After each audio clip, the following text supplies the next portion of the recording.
Hello viewers, how are you? I hope you are studying very well. Friends, you are watching YouTube channel Grammar Guru. Today we shall discuss about some exercise about figure of speech. If you are the very beginner, you have not known about figure of speech. So you very first you watch video on figure of speech I have covered. Then you will do this exercise. Today we will know how the questions very frequently come in examinations. So the very first question you will see, in which of the following figure of speech oxymoron occurred?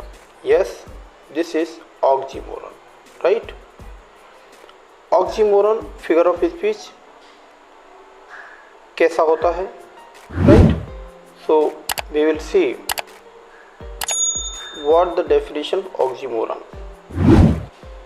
There are two opposite qualities, right? So in the option number 1 you will see, and having nothing he hath all, and having nothing he hath all, right? उसके पास कुछ भी नहीं है लेकिन सब कुछ है. So the right answer would be, and having nothing he hath all. This is the correct answer, right? So let us know other options and we will see what figure of speech has been used in the given options. If you see option number B, O Julius Caesar, thou art mighty yet. Yes, O Julius Caesar, thou mighty art yet. Which figure of speech is used here? Yes, of course, this is apostrophe. This is apostrophe figure of speech. You know, in apostrophe, the lifeless things, personified objects and living beings are addressed, right? So, O Julius Caesar. Now, if you see the play Julius Caesar had died and now he has been addressed, Oh Julius Caesar, right? So this is apostrophe figure of speech. If you will see the option number C, death lays icy hands on the kings. This is also one of the figure of speech. You must know what type of figure of speech is there. Of course, this is personification, because definition of personification, you know, in personification, lifeless objects, abstracted ideas are regarded as living beings. So here you see death lays icy hands, and death को एक subject सजीव मान करके उसको personified object के रूप में use किया गया है. Death has icy hands. So in this line you will see the personification figure of speech. In the fourth option, there is opportunity knocks at the door but once. Which figure of speech has been used in this line? So if you have known the definition of the figure of speech, I think this is very easy. And in many competitive examinations, especially PGT and TGT I am talking about, so many questions are generally asked based on this figure of speech. So this is opportunity knocks at the door but once. Again, here is personification, right? In this line you will see personification. So in this way we have discussed all the four options, but the right answer for this question is number A, and having nothing he hath all. This is oxymoron. Let's move to the next question. In which of the following the line figure of speech onomatopoeia takes place? Yes, onomatopoeia takes place. यार ये जो नीचे examples दिए हैं इनमें ओनोमेटापोइया कौन सा किस लाइन में फिगर ऑफ स्पीच ओनोमेटापोइया का यूज किया गया है, क्वेश्चन सिंपली ये पूछा गया है. ओनोमेटापोइया, if you don't know what exactly onomatopoeia figure of speech is, you must watch the video about figure of speech. In onomatopoeia, sounds are used to express the real meaning, right? So in onomatopoeia sounds are used, right? If we talk about option number A, let not ambition mock their useful toil. Which figure of speech is here? This is of course personification, right? Next one, the snakes are hissing and bees are buzzing. The snakes are hissing and bees are buzzing. Yes, this is all about onomatopoeia, because hissing sound for the snakes and buzzing sound for the bees. So these are the sounds, they convey the real meaning of the line.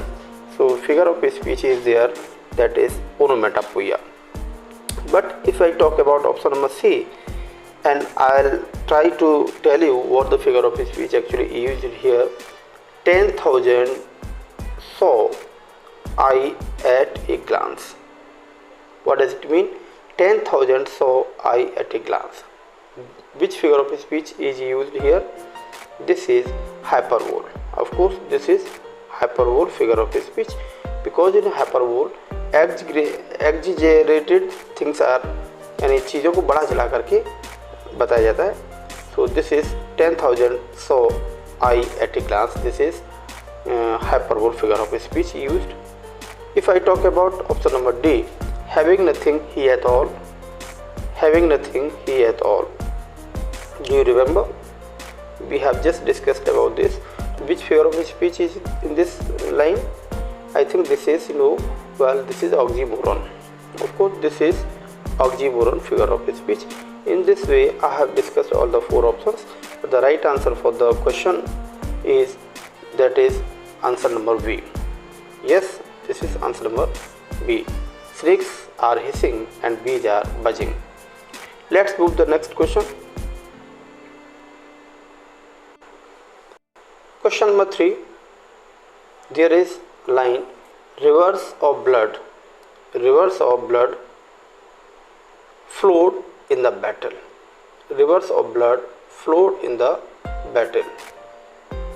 Which figure of speech is used in the given line? Yes, which figure of speech is used in the given line? Number 1A, that is metaphor. Second one is personification. Third one is hyperbole. And D, fourth one is oxymoron. You will have to find out which of the figure of speech has been used in the given line. Rivers of blood flowed in the battle. Yes, do you know?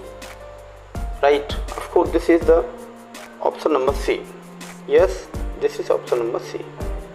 This is hyperbole. In hyperbole, things are exaggerated. Things are exaggerated means चीज़ों को बड़ा चला करके, they are higher, they are lower, actually they are, really they are. So in hyperbole, things are exaggerated. Rivers of the blood flowed in the battle. Right option is C, hyperbole. But if I talk about what the metaphor is, so there is comparison between two different objects having at least one point is common, right? In personification, lifeless objects, abstract ideas are personified as living being, and in oxymoron you will see, we have just discussed right now, there are two opposite qualities, right? So in this way you must know all the figure of speech, especially if you are the student of 12th class.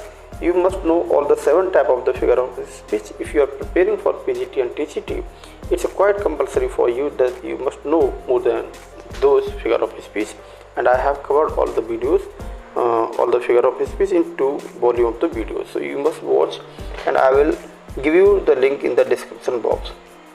Let's move the next question, the 4th number. Yes, life is a dream. Life is a dream. Right? So in this line you will see which figure of speech is used. Which figure of speech is used? Life is a dream.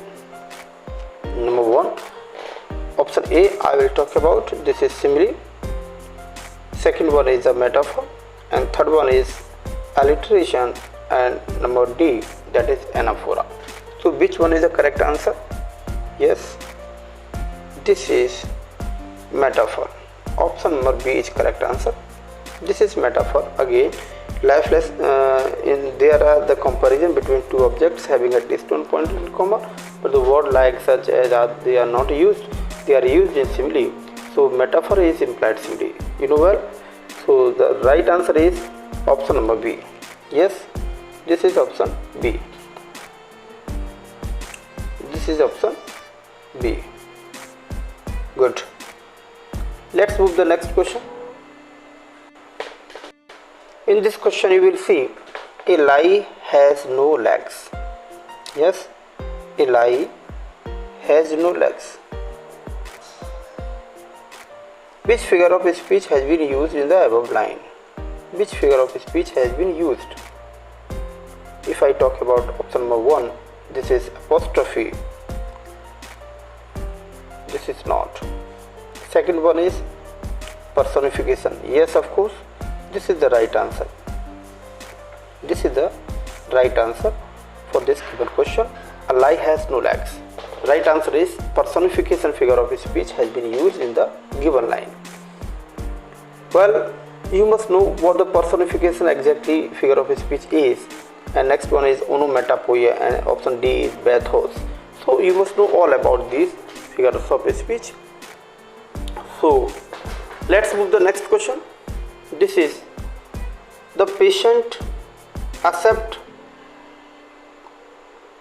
kind cruelty of the doctor. Yes, the patient accept the kind cruelty of the doctor. So you must focus your mind.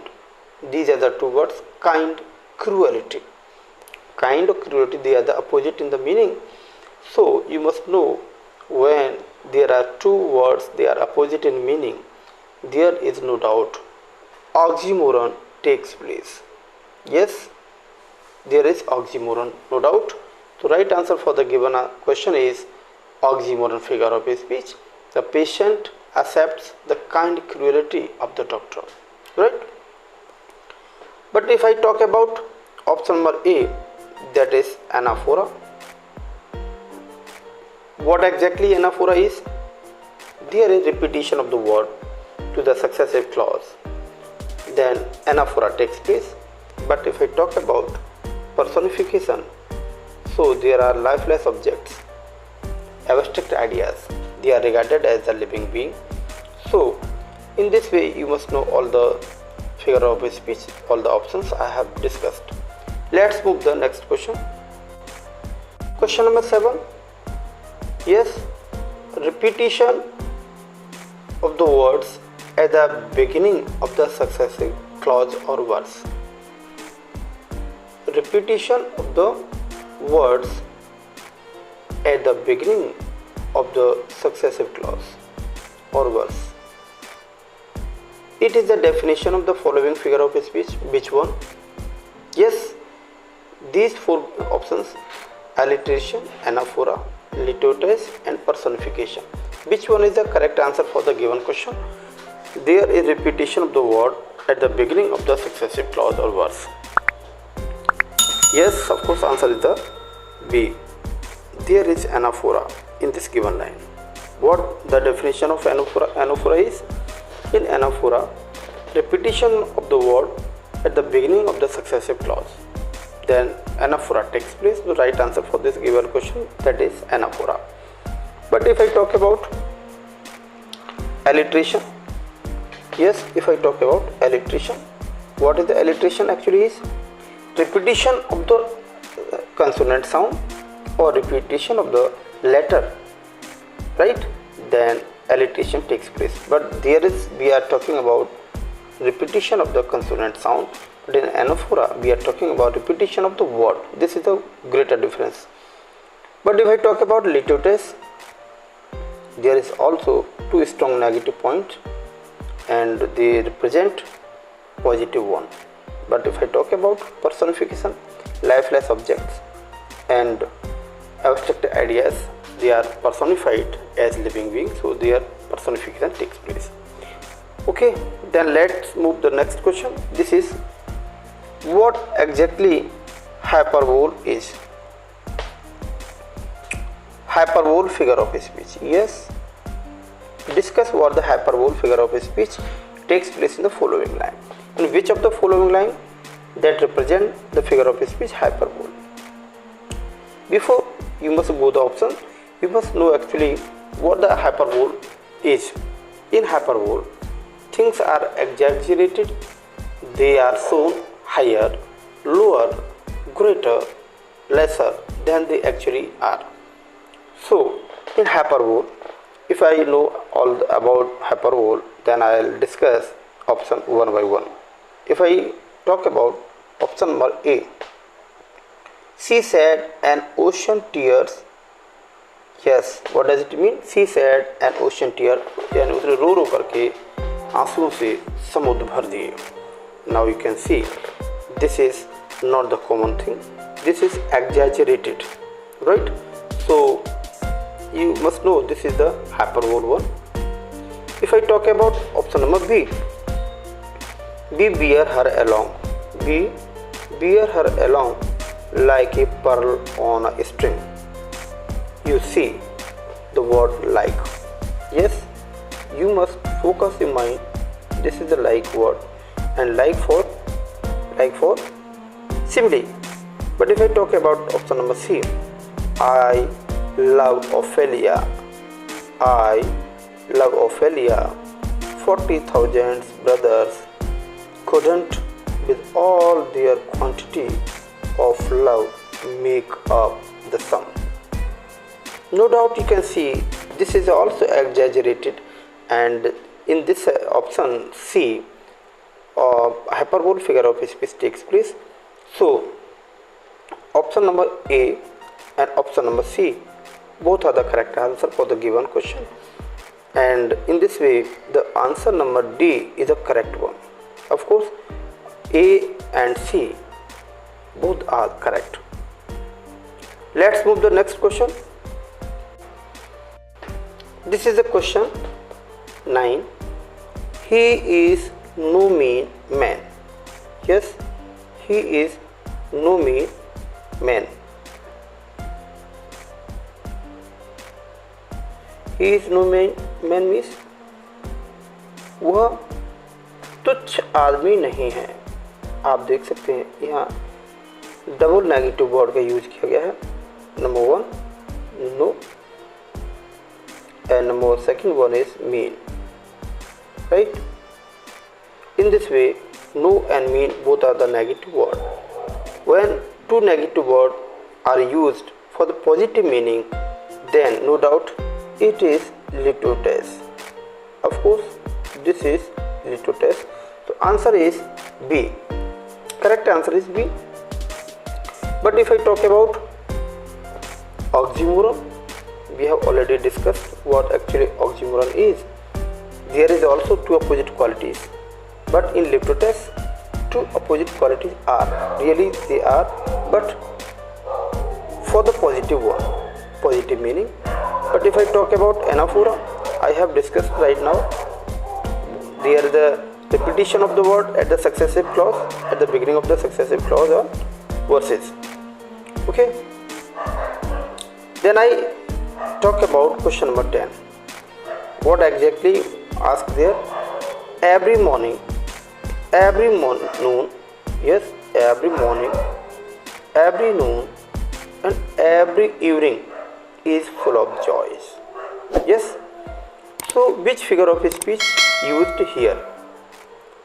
Number one,